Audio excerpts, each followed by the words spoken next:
It's at our meeting yesterday. That's not the truth. On the contrary, we confirmed the targets. Of course, by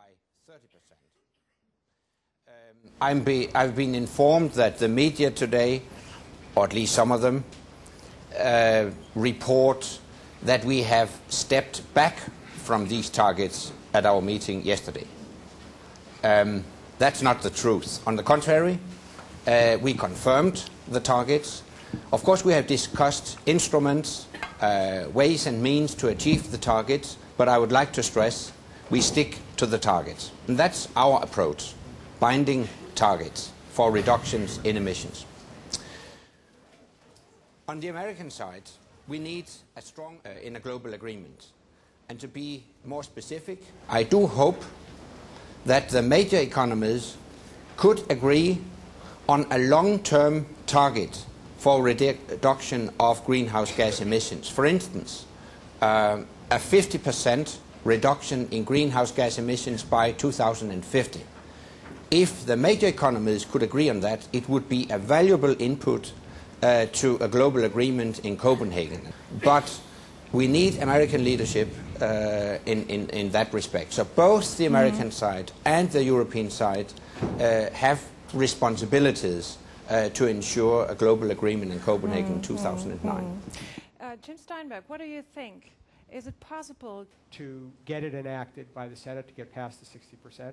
The climate will change, if I can use the word, once there's a new president. But getting that consensus and building it in the Congress to not only have the long-term goal, which is important, but to actually think about the mechanisms that would have teeth in the United States have to go together. And I would hope that we would find a strategy that both recognizes the importance of a long-term goal, but actually provides the bridge that gets us to that with the kinds of actions that we need to take now, and that can have the domestic support that they need to have in the United States. Because as everybody has recognized, if the United States doesn't actually do this, the rest of it isn't going to matter very much. Next question. We have spent already about $40 billion on research. We have now committed another $40 billion in loan guarantees for research and development and deployment. We have just adopted the most sweeping energy legislation ever adopted by anybody, much more aggressive than what Europe is even now contemplating, taking to its own on transportation, taking to its own council and parliament. This gets no press. We are now being criticized in the United States by the Democrats. Bush is, our president, for not going unilaterally by himself further than Congress let him go with the energy bill, because Congress didn't give him what he wants, and he's now being criticized for this.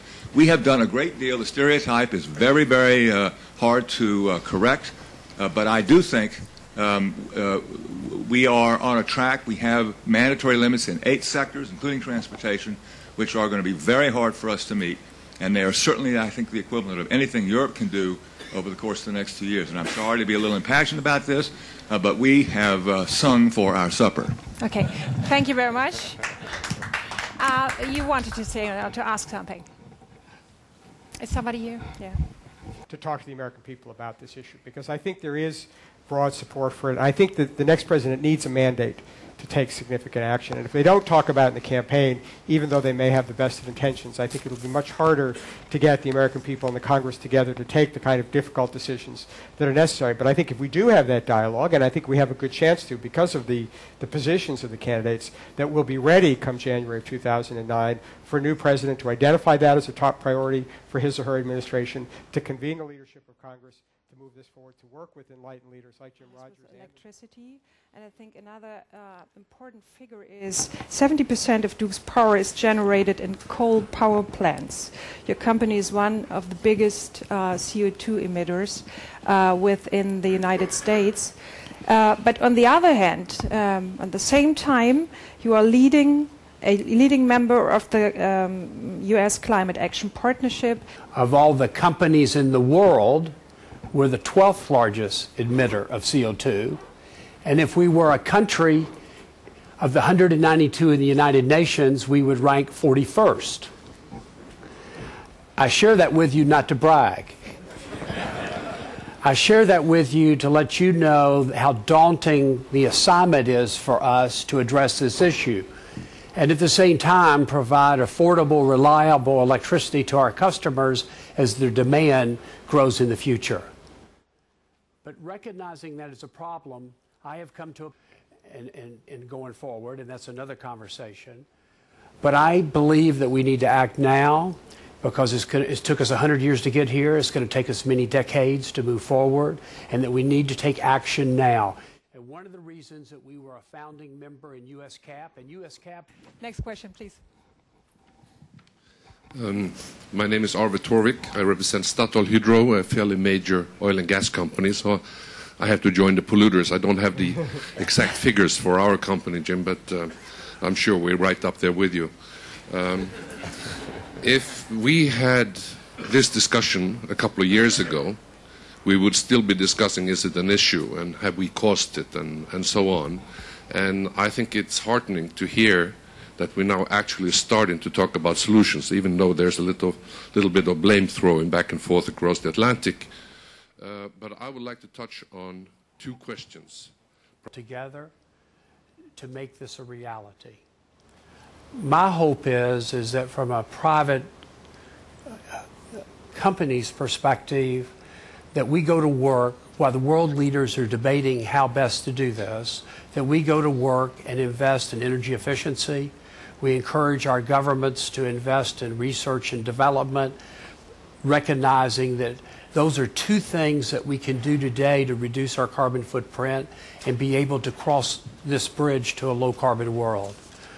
So I think there's a role for us to play.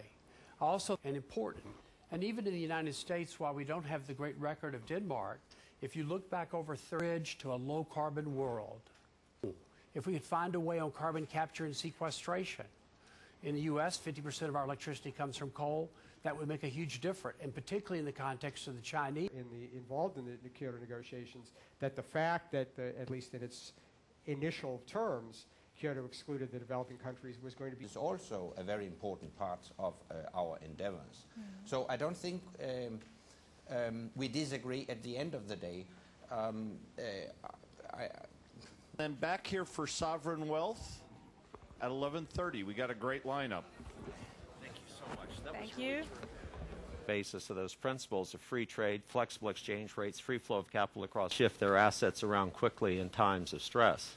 But as you said, Gideon, they are now growing to both a size and number that I think vigilance is required. Vigilance to ensure they continue to be the positive force in the global macroeconomy that they have been, but vigilant also to make sure that those concerns that I think people could rightly have do not lead to investment protectionism. And that's why we, all of us here on the panel, discussions on sovereign wealth funds. As Bob Kemi said, these funds were around us for many years, but recently they have been in the front page of newspapers, of the media, of our discussions. Why they have been in the front page during the last months? I think because the Chinese new institution started to invest in some Western companies. This is, I think, the most important factor that has helped to this discussion becoming one of the most important ones. The Commission started working... should be, whether we should have any specific concern.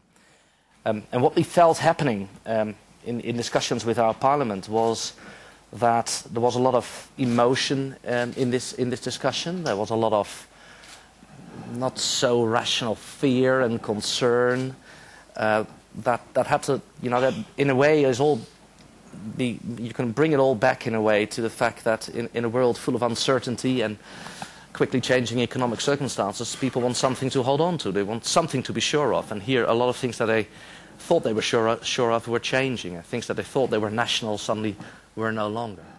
And in order to try to cool that discussion down and try to get... Here's the bank where everybody deals with them, whether they're a client or an owner.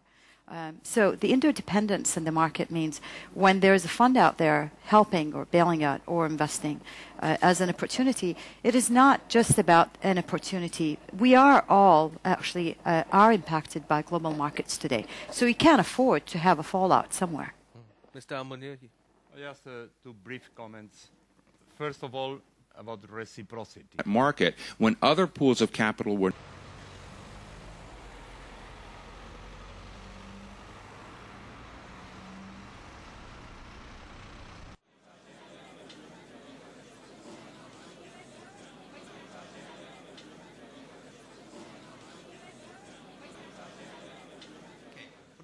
I'd like to take two sort of threads. Context, just as you stated. And as Philip mentioned, the speech, okay? But so the bank can play this role has not been encouraging. So if you have certain people elected, I think as we sort of heard this afternoon, power is flowing a little bit from west to east. Javier on this one a bit as well.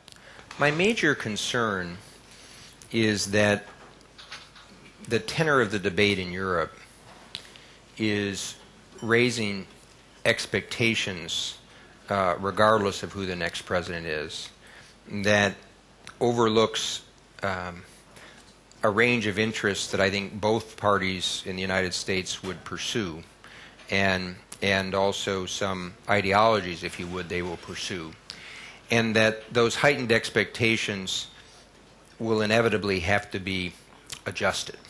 And so, you know, it of course depends to different theories about sort of banking and financial markets. The reality is that the institutions that got in this trouble will pay a price. Some of them won't be around. And a lot of people will have lost jobs. People may debate what that says about compensation systems. That's sort of another question. The subprime mortgage market.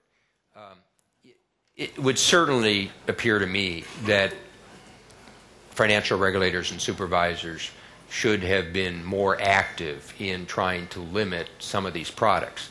Having said that, just recognize those products were also getting more people into homes too, and so it's not so easy to always say, you know, what would be your requirement.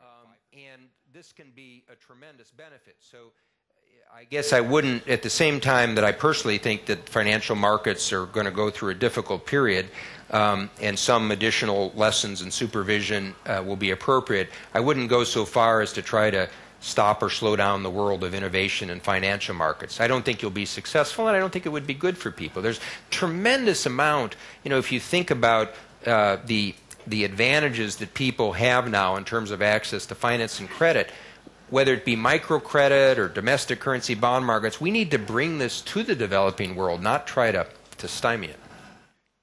Well, I'd like to say, on behalf of everyone, thank you. Counterintuitive point.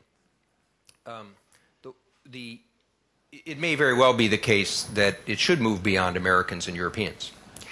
But going back to this issue of American isolationism, which I'm sometimes concerned about, just people have to think very carefully about whether they really want what they ask for. Because if you start to detach the U.S. further from those institutions, it will have an effect. Secondly, and again, I'm too close to this. They talk to each other very much. They say they coordinate either between themselves terribly much or with the security forces. Now, Afghanistan was part about China. That, you know, we want China to be a responsible stakeholder. Now, resources, and we need a certain intellectual agility to be able to do that. It serves the interests of the global system.